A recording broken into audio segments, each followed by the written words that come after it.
General Zom slid down the embankment into the Moondune River, tugging on the leash around his prize. Sirens wailed in the distance, but he'd be history by the time anyone figured out what he stole. His prize whimpered beneath her mask. "Quiet. Consider this a blessing. You'll never experience the folly the eye places at your feet." General Zom pushed his prize forward, making way for the cliffside opposite them. The water was ice cold, but it mattered none to him. It had been ages since he felt the prickling daggers of ice that froze a body. It had been ages since he felt anything other than chaos, the only intoxicating illusion of feeling that mattered to him. Though the same could not be said of his prize, whose teeth clattered and body shivered with every step taken. Her soft cries for help sickened him. What happened to the great prophecies of the galaxy? Had he killed every last empowered being the eye of the universe placed in his master's way? No. Stone is still out there, General Zom muttered, rubbing the scar above his lip.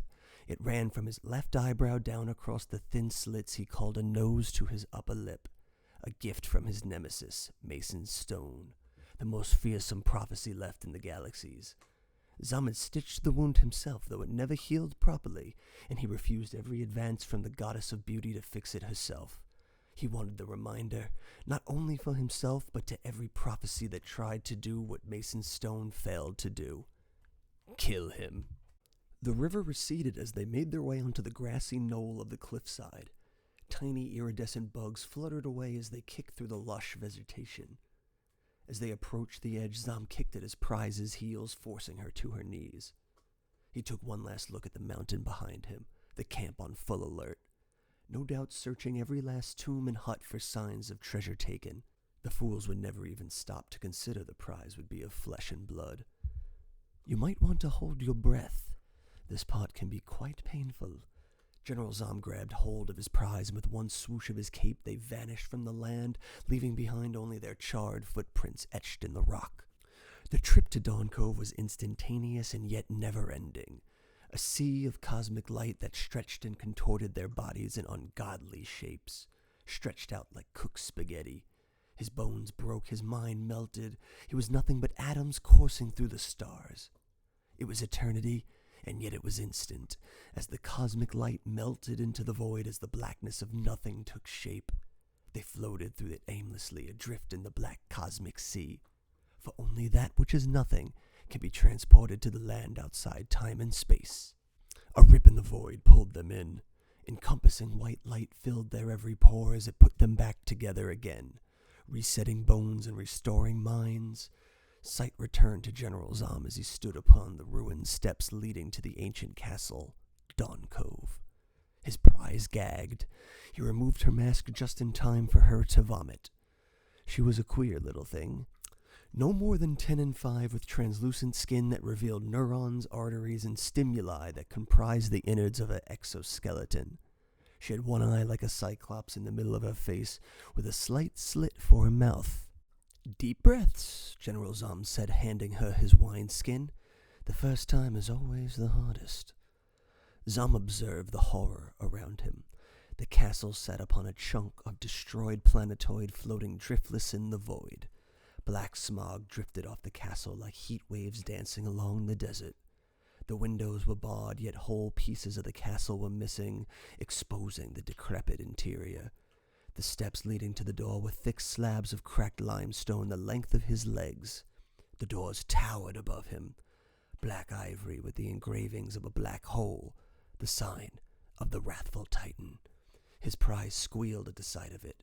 She knew her days were numbered. She stood at the precipice of doom. General Zom lifted her to her feet, pushing her up the stairs. The sooner he got this over with, the better. Dawn Cove was no place for any creature. A long-forgotten castle built by the eye to hold the most despicable creatures known to the universe. The foul stench of death haunted every nook and cranny, from the rotted wood in the floorboards to the chipped bricks lining the spires. Hundreds, if not thousands, of men and women were put to the sword in its hollowed halls, many by his own hand. Their skulls lined the walls of the run-down castle, while their bones were used as decorative knickknacks to spruce up the place. Even for a man as perturbed as Zom, it was devilishly macabre. Off Off in the distance, a solitary planet spun in place. To pull a planet from reality into the void, the ultimate test of the wrathful Titan's growing powers. A cosmic battlefield where soon his prize would do battle and prove its worth or commend itself to the ashes of its fallen brethren. Too many prophecies to count lay buried on that planet, most of whom delivered by Zom himself. A duty he did willingly. To him there was only one true prophecy, only one solitary man that had the might to face Axius. All others were pretenders, and he had no problem putting them to the sword. "What is this place?" his prize asked. "Hell." "I'm just a wet nurse. What use can I be to power such as this? It brings me no joy to be the one to tell you of your master's deceptions against you. They thought shielding you from your path would be best to keep you safe, but before you die, know that their narrowness and refusal to let you be who you were destined to be led you here." General Zom pushed open the door, leading her inside. There was not a candle lit nor fire burning.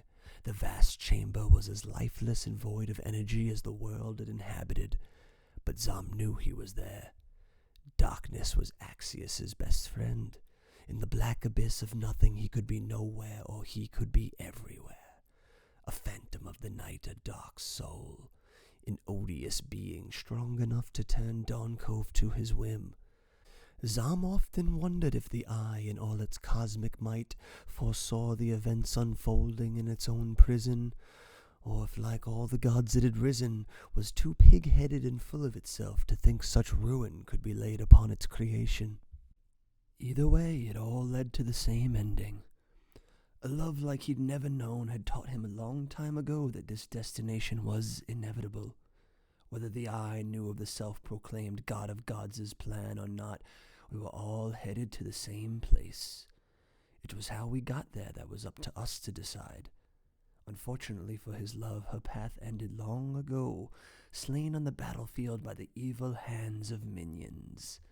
Alone and afraid, crying out his name, Zom vowed to spend the rest of his life in service of her principles, to strike down the very soul responsible for her demise, which led him here, to Dawn Cove, in service of the God of Gods, for only he could show Zom the path to redemption. Lightning struck, illuminating brief flashes of the massive chamber. Walls stretched to kingdom come. Chandeliers hung from the ceiling, collecting cobwebs. Torn-up paintings of a once great god adorned the hall. There was a tabled feast which no one attended.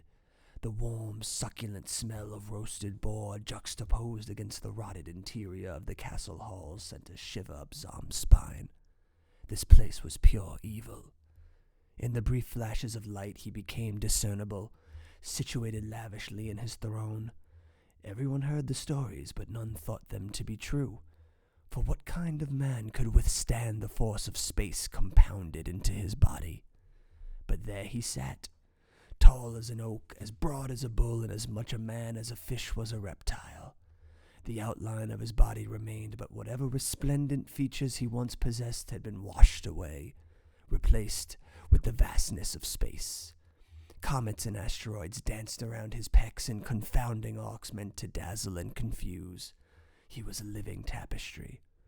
He leaned into the light, and the young girl shrieked, his face a beautiful monstrosity. The blackness of space ebbed and flowed through his every pore. Where his eyes should have been were two tiny planetoids that burned blinding orange light, with 3 rings circling around them. They gazed upon the young girl. Meteorites grouped together in 2 arcs to create the appearance of lips as Axius smirked. "You return already? Daona was rise to pass her gifts on to you, God of Chaos." "I live to serve, Master." General Zom bowed before Axius. "Is this her?" General Zom pushed the translucent being towards Axius. "Another prophecy at your feet, my lord." Axius rose from his throne, approaching the wary young girl.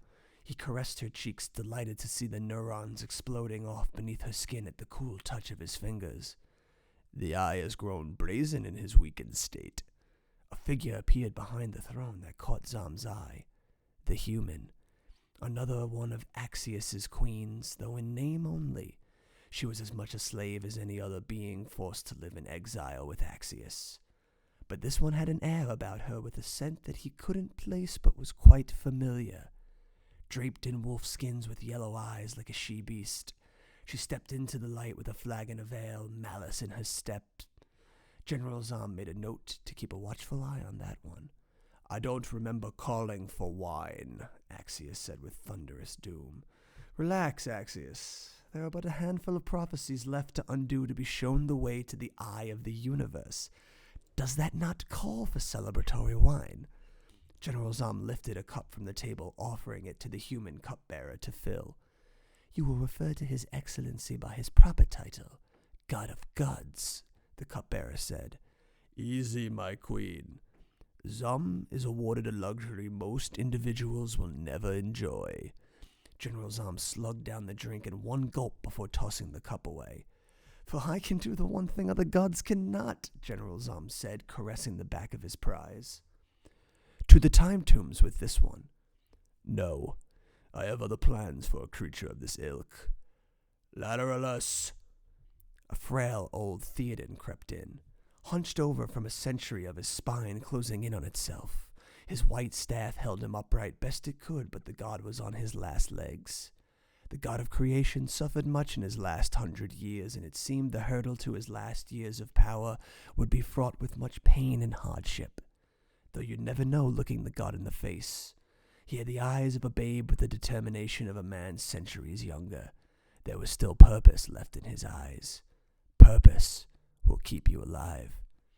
"Lateralus, I have another for you. This is the one we've been waiting for, so I expect you to know the repercussions should you fail me again," Axius said. "Of course, my lord." Lateralus ran his spiny hands over the young girl's face, feeling the grooves of her skin. Little pinpricks of electricity nipped at the tips of his fingers. That seemed to please him very much. "She will make a fetching ally, sire." Lateralus snapped his fingers, and 2 armored guards stepped into the room.